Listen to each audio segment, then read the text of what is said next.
Hey, good morning.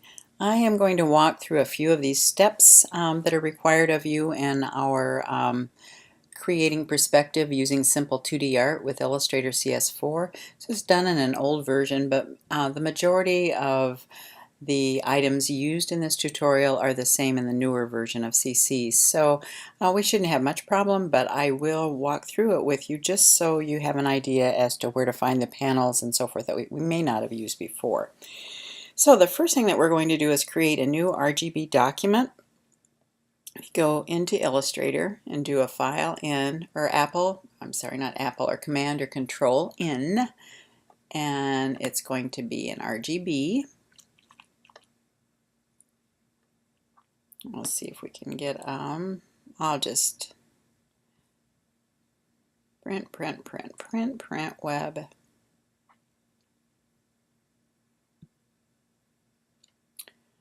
I'm going to go over here, and rather than have this, I'm going to make it just the traditional size, but I am going to make it RGB color. And it's giving me some kind of a warning here, so I want to see what that's telling me. Different from the color space defined by the document profile, panel content may not match the new color mode. So let's go over here and do a File New again and see if we can find the web profile. I'm sure I saw it down here someplace. Or you could go up here as well and do a new document for the web. And this automatically sets it up in an RGB color, and it will also have the appropriate color environment. Alright, then I'm going to do a Command 0 to fit the color, or to fit the artboard squarely in the center, and I'm going to change from typography to essentials. And I'm going to do Reset Essentials to get my artboard cleaned up just a little bit. It still doesn't do it as well as I'd like, but I'll come over here. Do a Command 0 again. And there we go. We're going to open the Symbols panel. So since I'm short on desk space, I'm just going to go up here to Window and go down to Symbols. You should be able to see that if you have access to these panels on the side. You'll see that the Symbols panel is here. But because my artboard is shortened or narrowed quite a bit in order to accommodate reading and demonstrating at the same time, I'm just going to go up under the Windows panel or Windows menu and go down and bring up the Symbols panel. And there we go. Then we're going to click the flyout menu and choose Open Symbol Library, the Grime Vector Pack. So again, go over here. We're going to open Symbol Library, and we're going to look for the Grime Vector Pack. And there it is.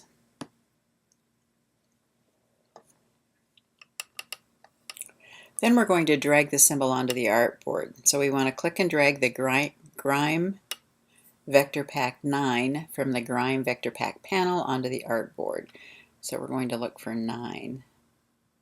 Click and drag that onto the artboard. And then we're going to go up to the Control panel and click the Break Link button.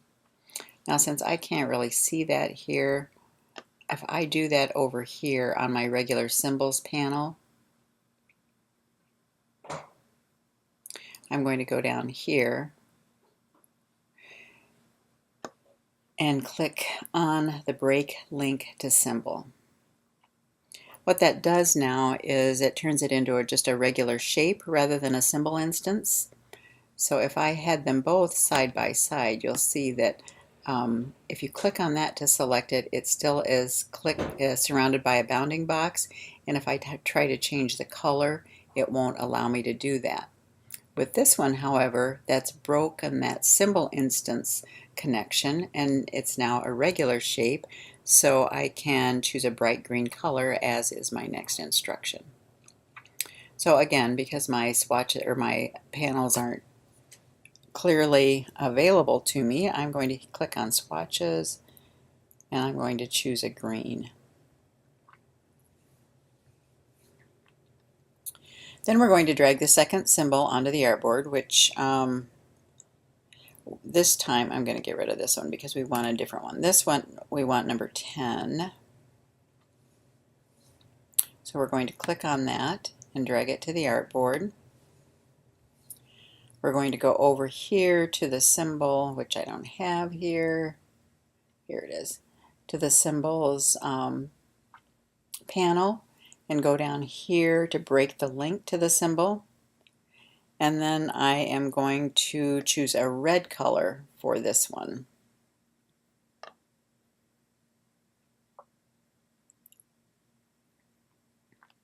Now we're going to turn those shapes back into symbols. So at this point we have two splat shapes, a red one and a green one. And then with the selection tool we're going to take those shapes and turn them back into symbols just simply by dragging them into the symbols panel. So let's select both of them. And I'm going to click and drag them both. Maybe it's not going to let me.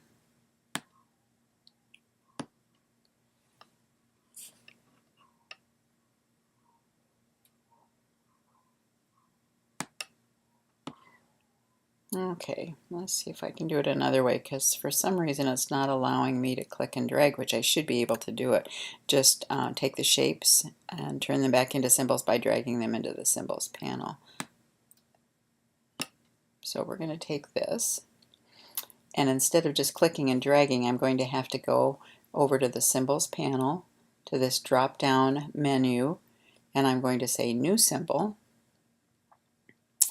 And rather than a movie clip, we're going to make this into a graphic symbol. And the flash registration, it looks like it's positioned over here, which means that this is just a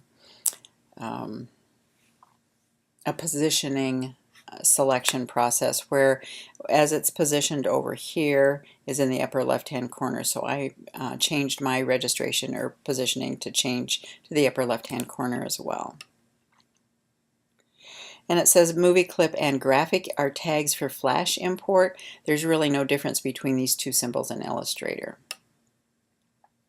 So I want to make this my red symbol. Can you guys hear my dog?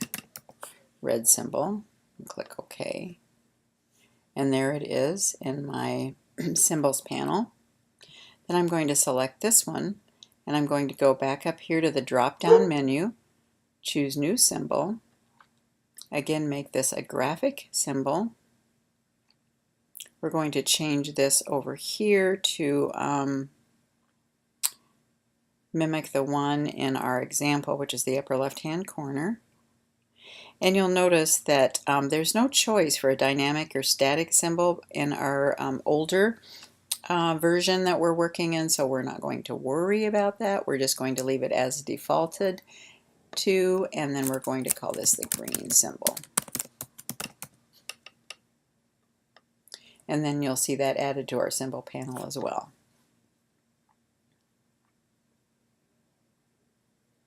And you'll see that that changes those from shapes back into symbols. So they're no longer shapes, they can no longer be manipulated like shapes, but they are now symbols. Now we're going to change the perspective of the symbol, so we're going to select one of the shapes, and we're going to go up to the Effect menu, drop down, and we're going to go to 3D, and we're going to go to Rotate. And this is going to allow us to rotate the object in 3D while still being 2D. In the 3D Rotate Options dialog that appears, you can grab the cube and rotate the object freely, or you can input the numbers manually for exact positioning. So have that selected. I'm going to mark the preview so that you can see it. And I can just click and drag this to preview it. or as indicated, you can change these positionings as well.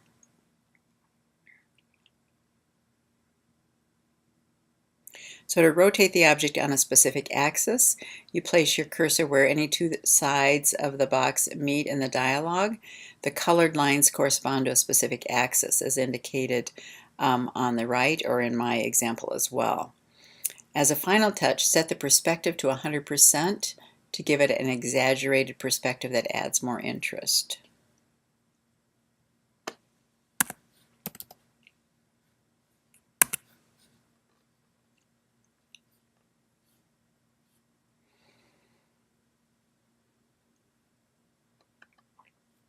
And then you're going to repeat step 5 for the other symbol to apply the same 3D rotation, and then position them so they overlap each other.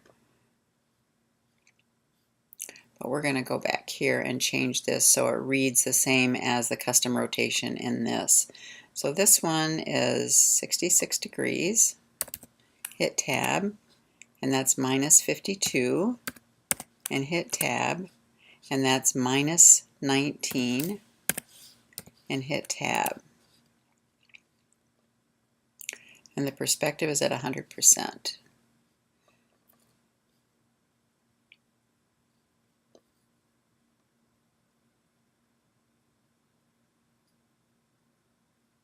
And rather than minus 19, that's 19. Apologize for that.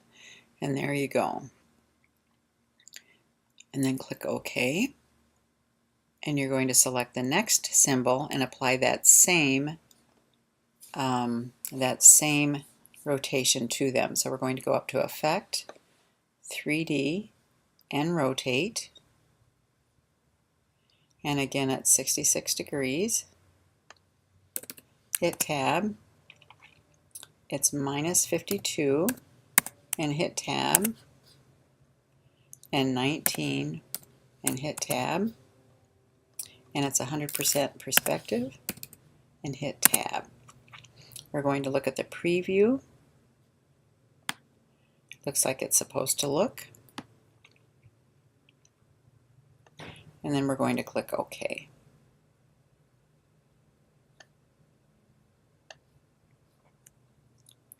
Now we're going to click and drag this symbol over here. And for some reason my clicking and dragging isn't working so well, but we're going to try it again. Maybe I should just have it selected so that there is a little bit of overlap. I'm going to zoom in so we can see that a little bit better. Okay. I'm going to zoom out. I'm going to position these in the middle of the artboard. And I'm going to do Command 0 to position the artboard in the middle of my document window.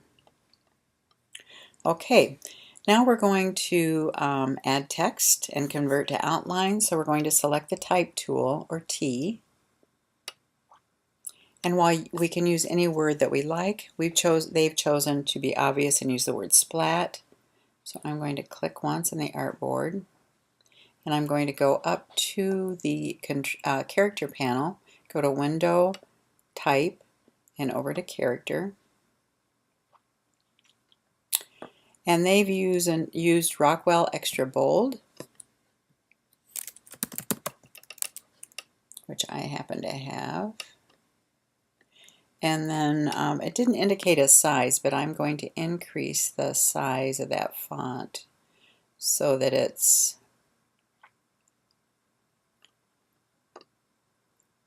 pretty, so I can center it over the splats. And actually, I think I'm going to change that type to all caps. And maybe knock it back down just a little bit. And again, zoom in so I can actually see what we're doing here.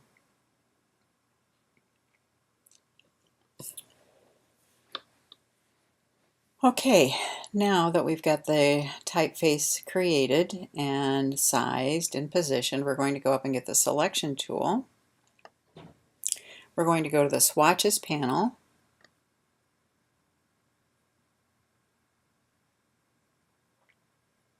And then we're going to choose a different color for that. Yikes, I don't like that color. Don't like that either. They've used kind of a nice blue, which is this blue, I think.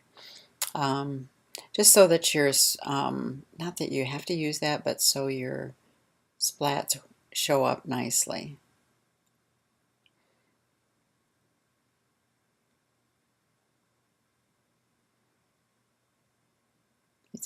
You'd think picking colors would be easy, right? Wrong. All right. All right, I'm going to stick with that. Now we are going to convert the text to outlines by choosing Type and Create Outline. So you want to make sure that you have your typeface selected. Go to the menu item Type and go down to Create Outlines. Now remember what this does is it changes it from a font to little tiny shapes.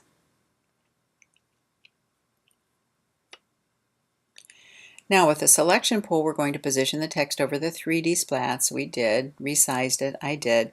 Then we're going to choose 3D Extrude and Bevel.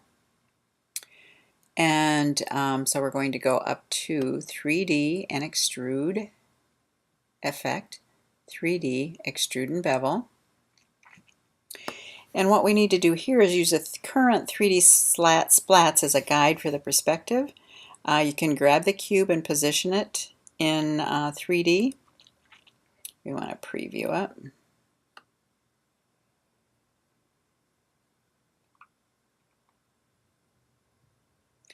Now the perspective is now set at 125. Holy moly. And we set the extrude depth to 40 points.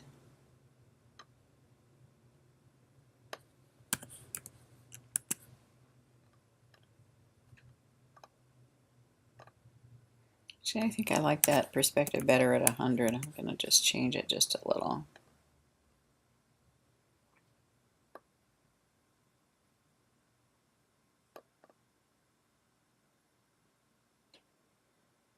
I still think that's a little deep, so maybe 30.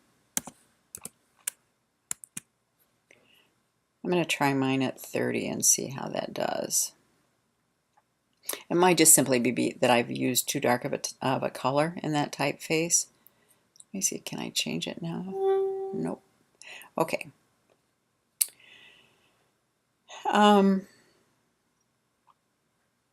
You can click the More Options button to reveal the lighting controls. And you can grab the light handle on the sphere and position it so it's front and left of the sphere in relation to the text itself. Yeah, that's kind of nice.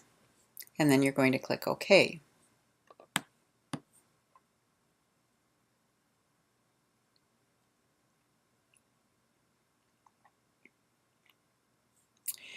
Okay, so we have the text in 3D, but it needs something extra because it looks like it just slammed down on the floor.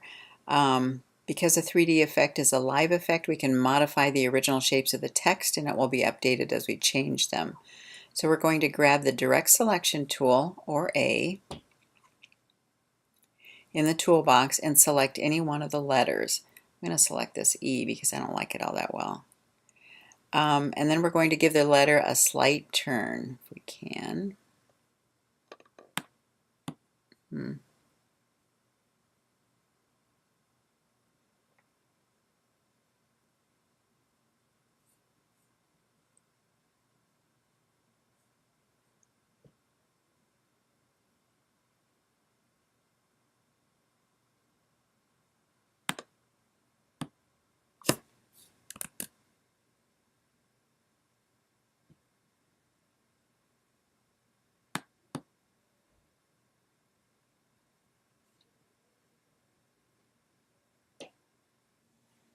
Okay, again, it's a little tricky to grab these with the direct selection tool. You kind of have to be just in the exact position to select it and not get the splat or something else. So I've selected, I managed to do that with the M, then I selected the I, and with the direct selection tool, I went back to the selection tool, and that gave me the bounding box that would then allow me to transform it.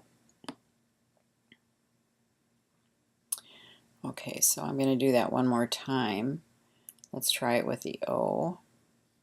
Get the direct selection tool, click on it, and you'll see when you don't have it exactly selected, it will select the entire group of letter forms, or it will select the splat.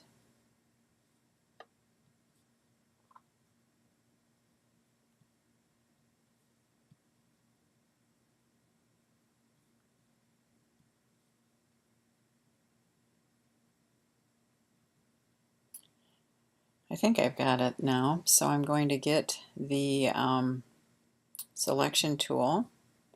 I'm going to try to rotate that and see what I actually end up rotating. Yeah, the O a little bit. So again, you might take you a couple of times to select it appropriately, but then after you have got it selected, change from the direct selection tool to the selection tool, and then you can a little bit more easily transform it. I've got the E, going to get the selection tool, V, and I'm going to rotate it. There we go. And so let's smooth this out so you can see those that I've rotated thus far. Now I think I've been on here for about 20 minutes, and that's about as long as I'd like to keep you, both just for file size management and just because you're probably dying of boredom by now. So I will be back in a moment to finish this out. See you in a moment.